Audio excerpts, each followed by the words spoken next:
YouTube, what is going on, guys? What is going on? Listen, I want to do this video real quick because we did a live stream recently. If you haven't been checking out my live streams, I'm gonna start announcing them like the morning of. That way you guys are aware that there's going to be a live stream, and I actually bring people on. I talk to them, give them some nuggets. You know, they ask questions or whatever. And Misc the Barber, go subscribe. Link will be in the description below. Misc the Barber, he only has 600 subscribers. We gotta get him up. He came on to the show and he asked a question. You know, if I had $1 million, what would I do with it? And I think that was the wrong question. Not necessarily that was the wrong question, but I think a better question for him to ask is, you know, and we talked about it after he asked the question, what would I do if I was in his shoes? You're living with your mom, right? You're working, making good money, making really good money, cutting hair, and you're trying to figure out how you're gonna set yourself up for success in the next 5 to 10 years.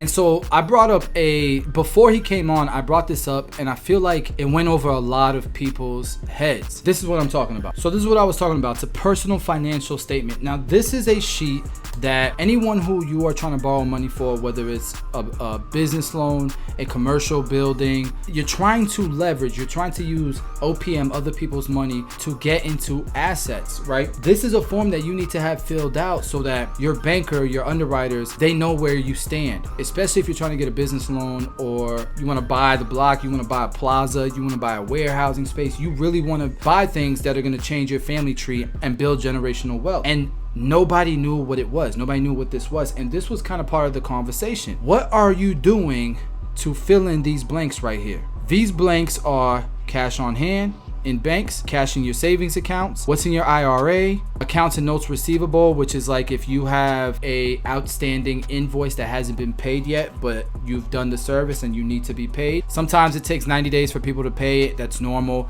Those are accounts and notes receivable. It could be you're writing loans for people, life insurance, right? Cash surrender value, stocks and bonds. What stocks and bonds do you have? Real estate. Do you have real estate? And this is part of why I say you should buy your own house ASAP, because you can get in when you buy your own house. You can get in for 3.5%, 3%, 5% down, depending on, you know, where you stand, and you can get into a position where you could put something in this box. Automobiles, obviously this is kind of like you want to own your cars, but it's not really helpful because it goes down in value every year, right? Other personal properties, other assets could be cryptocurrency. I used to think it could be like inventory, but it's apparently depending on what you're trying to qualify for. Some loans will accept that, some won't. And then your salary, your income is so important, how much money you're making. This is why it's important to look at these things and see what can you do better in as a 20-year-old, 21-year-old, 22-year-old, still living with their parents, making good money. I would say this box right here definitely right now there needs to be a number in this box, bro. If you're 20 years old, 22 years old, I don't care if you're 18, you need to start putting some numbers in this box right here. The reason why I say that is because it's the easiest for you to get involved with. You download Robinhood, you download M1 Finance. I've talked about M1 Finance, especially on the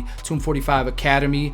Go check that out. Invest in yourself. It's $20 a month. If you talk to your CPA, you could probably write it off. I'm not an accountant, but make sure you talk to your CPA. You could write it off. That will unlock so much information that I've learned and 7 educators have learned, and they're giving you this game. So you'll be able to set yourself up with an account to start investing in stocks right now. You don't need to know much. For me, and I'll try to kind of give you something right now. Obviously, I don't want this to take up this whole video, but I'll give you something right now. I like M1 Finance because you build a pie full of your favorite companies. You allocate a specific amount. I love Tesla. I own Tesla, so I want to own the stock. I love Nikes. I love Disney, Disney Plus, ESPN, Hulu. Disney owns Hulu and ESPN. I love that, so I own Disney.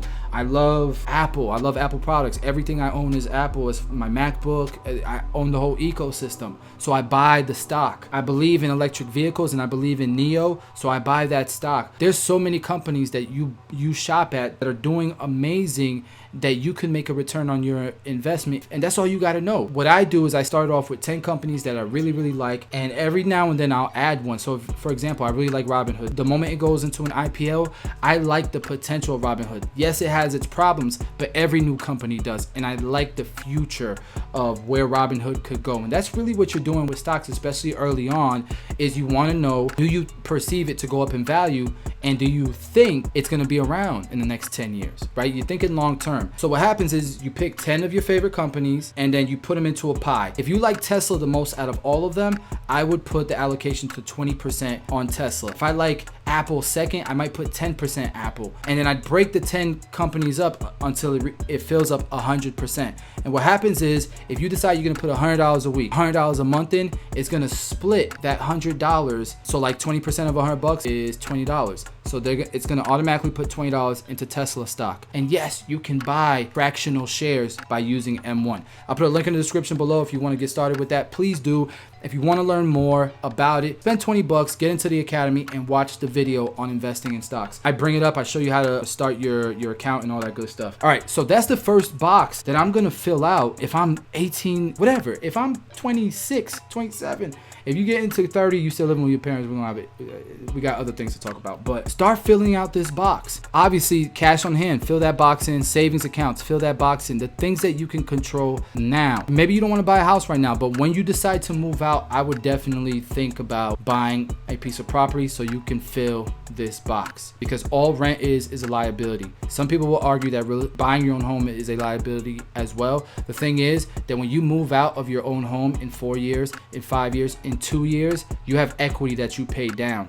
You can make money depending on how the market is. If you buy your own home and you get in at 3%, a year from now, you can rent it out and turn it into a rental property. If you buy a rental property right now, you can't touch one unless you put 25% down. So it's a great way to get started. What I would focus on is getting as much cash on hand by making as much money as I possibly can while I'm living with my parents. I'd be keeping some cash, not a lot. You don't need a lot of cash. Cash loses money. I would put enough cash to take care of my expenses for the next 6 months, especially if you're living with your parents. What, you got a car payment? That might mean $6,000. After that, I'd put a specific amount into savings, not a lot. I might put 10% into savings, to be honest. And I'd get really aggressive since I'm really young. I'd get really aggressive and I'd be putting a bunch of money into stocks, into crypto, and the things that I can do right now. Now, go get informed. I would do research just like you watch my YouTube channel. I would do research and I would learn about stocks, learn about crypto. Same way you watch ESPN, you checking the stats and the analytics, go check your favorite company stats.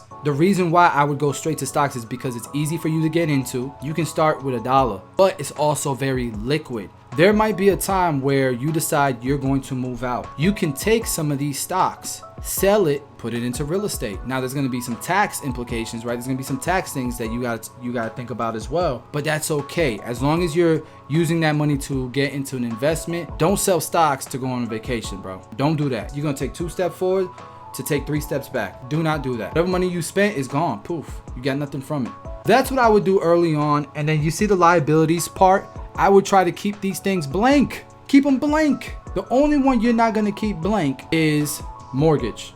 For me personally, I think it is okay to get into debt as long as you're using that debt to make more money. So you're gonna need a mortgage. I would not advise you to save 200 grand and buy a $200,000 house with it. I would not advise that. If you wanna build wealth in this lifetime, you gotta use other people's money, OPM. A car payment, I would consider getting into a car payment. And here's why. I'd make sure that my credit score is really good. Whatever cash you're using, if you got bad credit, use that cash to fix your credit. I would get into a car payment because you need to build the diversity of your credit. I am a high income earner. When they pulled my credit, I had a 755 credit score or something like that. And Tesla denied me the first time that I was applying for the car. And the reason why they denied me is because I didn't have a diverse enough credit score. I didn't have a car payment. Never had a mortgage under my name. And so they denied me, but I made well more than enough money. My credit score was great. Now is the time to start building a little bit of diversity in your credit reports. So I would consider getting into a car payment that you can afford, low interest rate. Don't pay it off. The reason why it's there is so that you can show that you're paying back debts.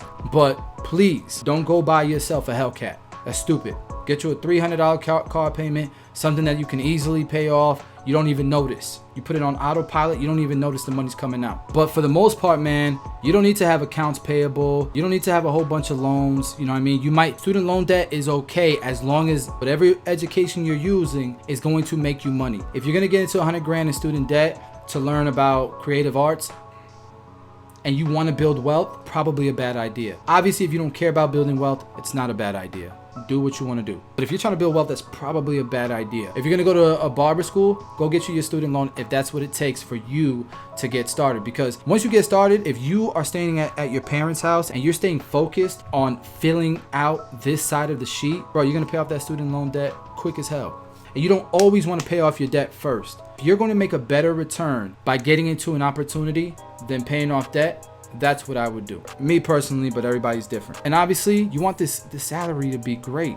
There's so many gurus out there selling you an idea that you don't need to fix your credit because you could do it this way. You don't need a whole lot of money because you could do it this way. That's what's holding us back, because we're putting so much energy into loopholes and yeah, I could still do it without credit because I could do it this way. Stop putting all your energy into that. Why don't you just put your energy into having both cash, credit, and then nobody could tell you nothing. You could be confident. You could go to the bank, to the dealership, to the mortgage broker, to somebody selling a commercial property, and you could be confident knowing that you want to lend me your money. I'm squeaky clean. I got great credit. I pay my taxes and I got money.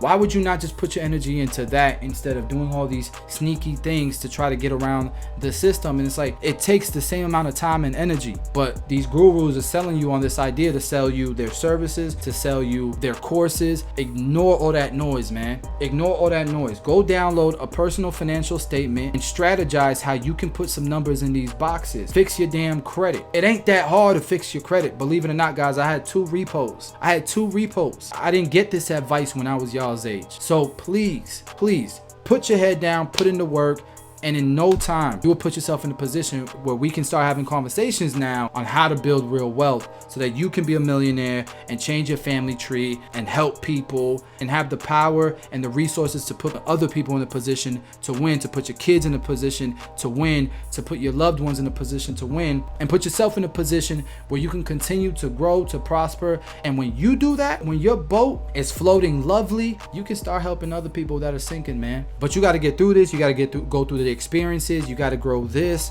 in order to do that. I think that's pretty much everything. I might have been all over the place, man, but I really wanted to cover this topic for all my young entrepreneurs, my young upcoming people. You don't even have to be a barber to get value from this. And I say it all the time. I don't care what you do for a living. There's a lot of people who watch my YouTube channel to learn how to cut hair, but they also learn things and don't even plan on becoming a barber. And that's what this is about, man. Look, absolutely, as a barber, you can do whatever if you put your mind to it and then you put some action behind it, ain't nobody stopping you, man. Ain't nobody stopping you. The blueprint is out there. The only person that's responsible for being successful is you. And with that being said, guys, I love you guys. I definitely enjoy making this type of content. Go invest in yourself, man. Get the academy. The link's always in the description below. It's $20 a month. If you talk to a CPA, you can write that off. Essentially, it's free. You need the write-offs if you making money. And if you don't have a CPA or you don't know how to find one, we got a video for that as well. If you don't understand taxes, we got a video for that as well.